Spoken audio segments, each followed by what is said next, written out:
Hello classmates and future CPAs and new CPAs, welcome back to my YouTube channel. In this video, titignan natin kung ano ba ang nangyari sa October 2021 CPA board exam.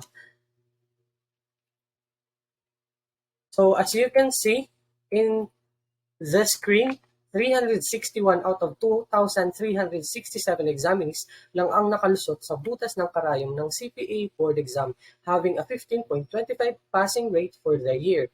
Kasi wala namang May 2021 CPA board exam na naganap. But before that, I would like to congratulate all those 361 CPAs who took the challenge and passed the CPA board exam. Naalala ko tuloy yung CPA board exam dati, which is hindi rin nalalayo yung passing rate namin noon, which is only 16%. But now, here you are as my colleague in the field of accountancy. So this is only the beginning of the real game.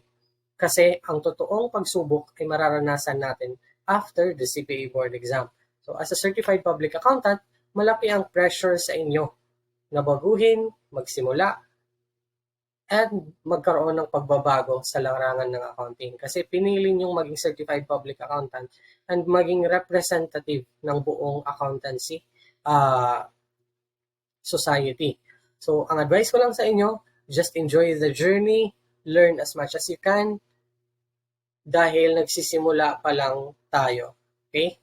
Ang karamihan sa inyo ay papasok sa audit firm like SGV, PwC, PNA, and other auditing firms. Meron namang mag-accounting firms, merong papasok sa maliit na accounting firm or sa Big Four, merong papasok sa consultancy services, kung hindi siya hiyang sa audit, papasok sa consultancy, papasok sa tax practice kung hindi siya hiyang sa consultancy or audit, or mag-academe siya, like magiging professor sa isang college or sa isang university, or di kaya papasok sa law school, magtatrabaho sa bangko, papasok sa gobyerno, or mag-aasawa.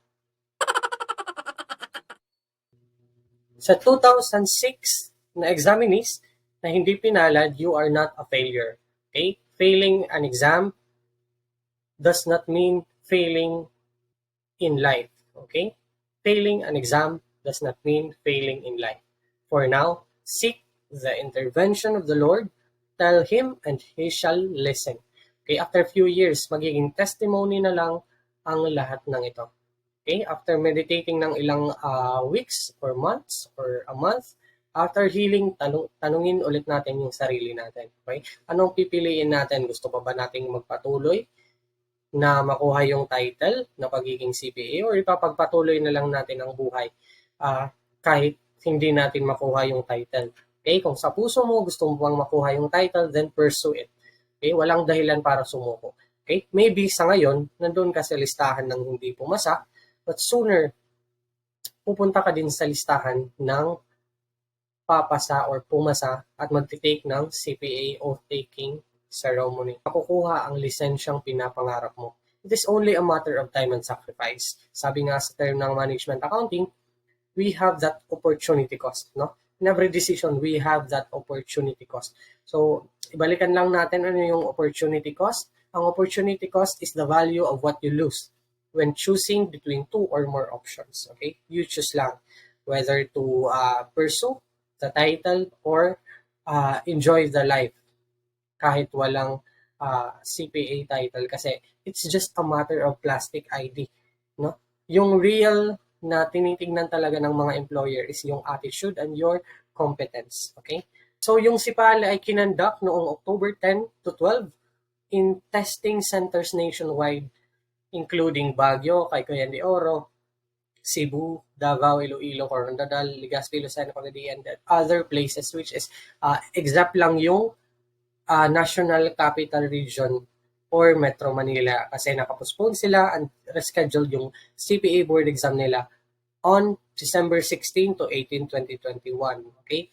The examination was headed by the members of the Board of Accountancy, including its chairman, Sir Noe Quinanola, Vice Chairman Mr. Fuentes, and other members of the Board of Accountancy.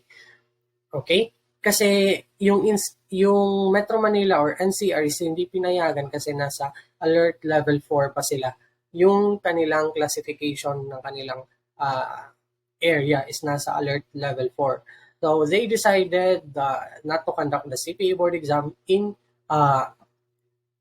line with the IATF guidelines. Okay?